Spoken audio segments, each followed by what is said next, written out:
ये भी बताते चले कि हम इस वक्त उसी मुल्क हिंदुस्तान में मौजूद है जहां पर गाय माता को पूजा जा रहा है। हमारा यही मानना है कि जब इंसान बेबस और लाचार हो जाता है, जब एक इंसान मंदिर या मस्जिद या गुरुद्वारा में भी जाने के काबिल नहीं होता है, तब वो हॉस्पिटल का दरवाजा खटखटाता है।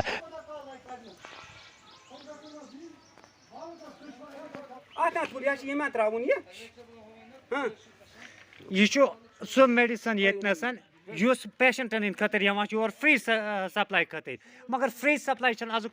बिस्मिल्लाहिर्रहमानिर्रहीम। कश्मीर क्राउन देखने वाले सभी नाजरीन को अशरफ राही का प्यार भरा सलाम। नाजरीन, इस वक्त हम मौजूद है मशहूर सेहत अफजा मुकाम, मशहूर टूरिस्ट प्लेस टंगमर्ग में, SDH हॉस्पिटल टंगमर्ग में, जहां पर मेरे साथ में आप देख सकते हो, अगर मेरा कैमरा मैन आपको दिखाए कि किस कदर गफलत जारी है, गफलत जारी हम इसे कहें या लापरवाही कहें इसे, एडमिनिस्ट्रेशन की, हॉस्पिटल एडमिनिस्ट्रेशन की, SDH हॉस्पिटल टंगमर्ग एडमिनिस्ट्रेशन की गफलत जारी या लापरवाही कहें इसे। अगरचे पिछले कई सालों से करीबन 2012 से इस बिल्डिंग का काम चल रहा है। ये जो बिल्डिंग यहाँ आप हमारे साथ में देख रहे हो, हॉस्पिटल की बिल्डिंग बन रही है, लेकिन पीछे जो सेफ्टी टैंक्स इसके बनाए गए हैं 12 सालों में इनको कवर नहीं किया गया है।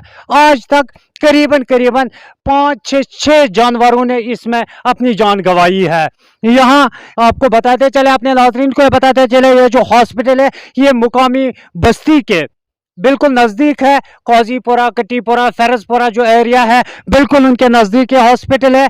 उनके जो चाहे हम गाय की बात करेंगे, बैड बकरियों की बात करेंगे, वो बिल्कुल इसी जंगल के आसपास हमेशा रहते हैं, जिस वजह से यहाँ पर करीबन आज तक 6 जानवरों ने अपनी जान गंवाई में। हाल ही में अगर 2 दिन पीछे की हम बात करेंगे तो एक जानवर ने 2 दिन पीछे पहले भी इस ट्रंच में, इस सेफ्टी टैंक में जाकर अपनी जान गंवाई है। आखिरकार हम एडमिनिस्ट्रेशन से, हेल्थ एडमिनिस्ट्रेशन से पूछना चाह रहे हैं कि इन बेजबानों की आवाज कौन बनेगा, इन बेजबानों की रेस्पॉन्सिबिलिटीज किसके सर में जाती है।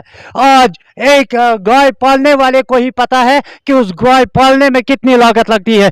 एक गाय की कीमत अगर हम लगाएंगे तो 50,000, 60,000, 70,000 के आसपास एक गाय होती है। लेकिन एडमिनिस्ट्रेशन की, हेल्थ एडमिनिस्ट्रेशन की लापरवाही की वजह से कि 6 जानवरों ने इस सेफ्टी टैंक में जाकर अपनी जान गंवाई है।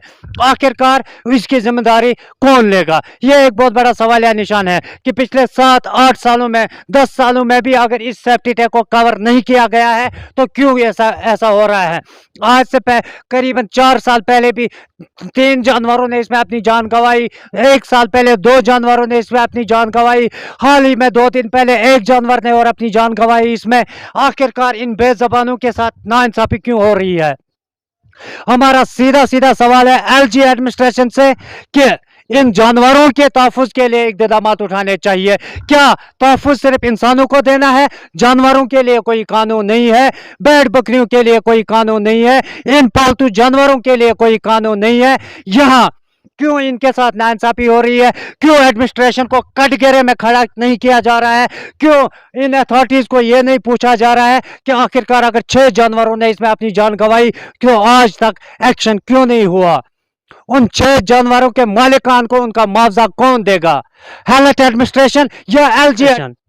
यह एक बहुत बड़ा सवाल या निशान है। हमारी सीधी सी LG साहब से रिक्वेस्ट है कि वो इसको संजीदगी से ले और इस पे नोटिस करे। ये देखें कि आखिरकार पिछले 7-8 सालों से ये सेफ्टी टैंक खुली क्यों पड़ी है। इन 7 जानवरों की जान की कीमत कौन चुकाएगा? ये भी बताते चले कि हम इस वक्त उसी मुल्क हिंदुस्तान में मौजूद है जहां पर गाय माता को पूजा जा रहा है, लेकिन उनकी हिफाजत के लिए इक़दाम नहीं किए जा रहे हैं। आज उन अफसरों के खिलाफ एक्शन नहीं लिया जा रहा है जो उसी गाय माता की बलि चढ़ा रहे हैं। क्यों इस सेफ्टी टैंक की वजह से 6 से 7 गायों की जान गई है, उस पर कोई एक्शन नहीं लिया जा रहा है। लेकिन ये बड़ी अफसोस से हमें कहना पड़ रहा है कि अगर हमारे हिंदुस्तान में गाय को बिल्कुल एक अच्छा ऊंचा रुतबा दे रहे हैं, लेकिन फिर उसके लिए उसके हिफाजती इक़दाम अगर हम ही लोग नहीं करेंगे तो ये हम सब के लिए शर्म की बात है। ये इंतज़ामिया के लिए शर्म है, ये LG इंतज़ामिया के लिए शर्म है अगर हम इन बेज़बान जानवरों के लिए इक़दाम नहीं करेंगे। नाजरीन, आपको ये भी बताते चले इस स्टोरी के हवाले से, अगरचे इस एसडीएच हॉस्पिटल टंगमर के फ्रंट साइड में हम देखते हैं तो चांद जैसा चेहरा नजर आता है, दुल्हन की तरह इस हॉस्पिटल को सजाया गया है, क्योंकि इसके आगे जो बाज़ाब्ता तौर पर जो पार्कें बनी हुई है वो अपने आप में एक अलग ही नमूना है। लेकिन वही जब हम इस हॉस्पिटल के बैक साइड में जाते हैं तो कैसा भयानक चेहरा यहाँ पर छुपा हुआ है, कैसे यहाँ की हेल्थ एडमिनिस्ट्रेशन जानवरों के साथ साथ लोगों की जिंदगियों को भी खतरे में डाल रही है। यह हम आगे विजुअल्स में आपको दिखाएंगे किस तरह इस हॉस्पिटल के सारे सेफ्टी टैंक्स फटे हुए हैं और किस तरह हॉस्पिटल से निकलने वाली कूड़े करकट गलाजत, चाहे हम सिरिंज की बात करें, ग्लव्स की बात करें, यूनिफॉर्म की बात करें, सब कुछ इसी तरह खुले में डाल दिया जाता है, जिससे लोगों को बेशुमार बीमारियां फैलने का अंदेशा होता है। अगरचे लोग हॉस्पिटल में शफा पाने के गर्ज से आते हैं, लेकिन बदकिस्मती हम कहेंगे इसे कि यहीं से लोग बेशुमार बीमारियों को अपने साथ में लेके जाते हैं। लेकिन आज तक एलजी इंतजामिया ने इन अफसरों को, बीएमओ टंगमर्ग को कभी भी सवालों के दायरे में नहीं लाया, सवालों को कटघरे में खड़ा नहीं किया, उसको नहीं पूछा गया। अगरचे बार बार एसडीएच हॉस्पिटल टंगमर्ग सुर्खियों में रहता है, उसके बावजूद भी health administration, director of health, LG इंतजामिया ने कभी भी मुनासिब नहीं समझा कि हम यहाँ इस हॉस्पिटल का दौरा करें और यहाँ पर देखें कितने मुश्किलात लोगों को दरपेश आ रहे हैं। आज भी इस स्टोरी के बाद भी अगर इंतजामिया नहीं जागी तो हम समझेंगे ये बदकिस्मती है, ये आम लोगों की बदकिस्मती है। मजीद आगे हम विजुअल्स में आपको दिखाएंगे क्या सूरत हाल है इस हॉस्पिटल की। तो नाज़रीन, अब बाज़ाब्ता इस वक्त हम पहुंच चुके हैं एसडीएच हॉस्पिटल टंगमर के फ्रंट साइड में।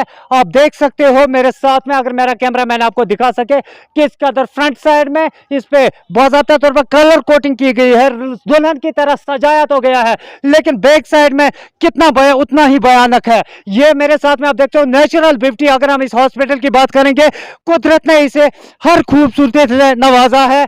अगर हम कुदरती खूबसूरती की बात करेंगे तो कोई कमी कुदरत ने इस जन्नत बेनज़ीर में नहीं रखी है। खासकर हॉस्पिटल टंगमर की हम बात करेंगे, पूरे गुलमर्ग कॉन्स्टिट्यूंसी में कहीं भी हमें ऐसी खूबसूरत पार्क, ऐसी खूबसूरत फिजा नजर नहीं आएगी। लेकिन फिर क्या हुआ, क्यों यहाँ की एडमिनिस्ट्रेशन सोई है, क्यों यहाँ की एडमिनिस्ट्रेशन गहरी नींद में है, डीप संभल में है, क्यों इस हॉस्पिटल की तरफ बार बार तवज्जो नहीं दिया जा रहा है, यह एक बहुत बड़ा सवालिया निशान है। क्यों इसी दुल्हन जैसे दुल्हन की तरह सजता हुआ हॉस्पिटल अगर फ्रंट साइड है, क्यों इस हॉस्पिटल के बैक में हमें एक भयानक चेहरा नजर आ रहा है, हमें सिर्फ बीमारियां ही बीमारियां नजर आ रही है, क्यों हमें बीमारियां फैलने का अंदेशा रहता है, क्यों एडमिनिस्ट्रेशन इसकी तरफ तवज्जो नहीं दे रही है। ये एक बहुत बड़ा सवालिया निशान है। डायरेक्टर ऑफ हेल्थ के नोट्स में भी ये बात आई है कि एसडीएच हॉस्पिटल टंगमर की तरफ तवज्जो दिया जाए, इसको एक टूरिस्ट डेस्टिनेशन का हॉस्पिटल है, इसको उसी मुकाम पे रखा जाए, लेकिन आज तक ऐसा क्यों नहीं हुआ, ये एक बहुत बड़ा सवालिया निशान है। नाज़रीन, कई बार इस हवाले से हमने बीएमओ से भी बात करने की कोशिश की, लेकिन बदकिस्मती हम इसे कहेंगे कभी भी कैमरा के सामने नहीं आ रही है। हमारे सवालों के जवाब उनके पास भी नहीं है। डायरेक्टर ऑफ हेल्थ से आज हमारा सवाल है, क्या यहाँ पर लोग इसी उम्मीद से आते हैं कि हमें बीमारियां यहाँ पर मिले, या शफा पाने के गर्ज से यहाँ पर लोग आते हैं? हमारा यही मानना है कि जब इंसान बेबस और लाचार हो जाता है, जब एक इंसान मंदिर या मस्जिद या गुरुद्वारा में भी जाने के काबिल नहीं होता है, तब वो हॉस्पिटल का दरवाज़ा खटखटाता है, तब वो हॉस्पिटल के लिए आता है। खुदा के बाद अगर उसे कोई भरोसा होता है तो वो होता है हॉस्पिटल का, डॉक्टरों का। लेकिन यही हॉस्पिटल जब हमें ज़िंदगी देने के बजाय मौत दे और एडमिनिस्ट्रेशन खामोश तमाशाई बन बैठे, एलजी इंतज़ामिया खामोश तमाशाई बन बैठे, तो आखिरकार ये लोग जाए तो जाए कहाँ? आखिरकार इस गरीब जनता की फरियाद सुनने वाला होगा कौन होगा? ये एक बहुत बड़ा सवाल या निशान लग जाता है इस वक्त एलजी इंतजामिया के ऊपर कि जो यहाँ पर लोगों को मौत बांट रही है, शफा के बजाय दर्द बांट रहे हैं, शफा के बजाय जिंदगी के बजाय मौत बांट रही है। अगर आज भी इसके ऊपर कोई कार्रवाई नहीं की गई है तो सब सरासर ये नाइंसाफी होगी कश्मीर के गरीब जनता के लिए। मजीद अपडेट्स के लिए आप बने रहे कश्मीर काउंट के साथ और अपने मेज़बान को दीजिए इजाज़त। अल्लाह निगहबान। हाय शाहिद। हेलो अस्मत, कहाँ गई थी? मैं देश भगत यूनिवर्सिटी सेंटर ऑफ एक्सीलेंस गई थी अपना एडमिशन कराने के लिए। ये देश भगत यूनिवर्सिटी सेंटर ऑफ एक्सीलेंस क्या है? अरे शाहिद, क्या आप नहीं जानते? देश भगत यूनिवर्सिटी ने न्यू एजुकेशन पॉलिसी यानी NEP 2020 की एक AIEDP गाइडलाइंस के तहत सभी कश्मीरी स्टूडेंट्स के लिए पैरामेडिकल के 3 कोर्सेज जिसमें BMLT, BOTT, BRIT की एडमिशन होती है। लेकिन ये AIDP गाइडलाइंस क्या है असमत? सिंपल है शाहिद, आप गूगल पर apprenticeship, internship, embedded degree program 2020 NEP guidelines को लिखकर सर्च करेंगे तो AIEDP के बारे में सारी जानकारी वहाँ से मिल जाएगी। अच्छा, तो मैं भी आज देश भगत यूनिवर्सिटी सेंटर ऑफ एक्सीलेंस जाकर अपना एडमिशन कराता हूँ। शुक्रिया असमत, आपने मेरी एडमिशन की टेंशन दूर कर दी।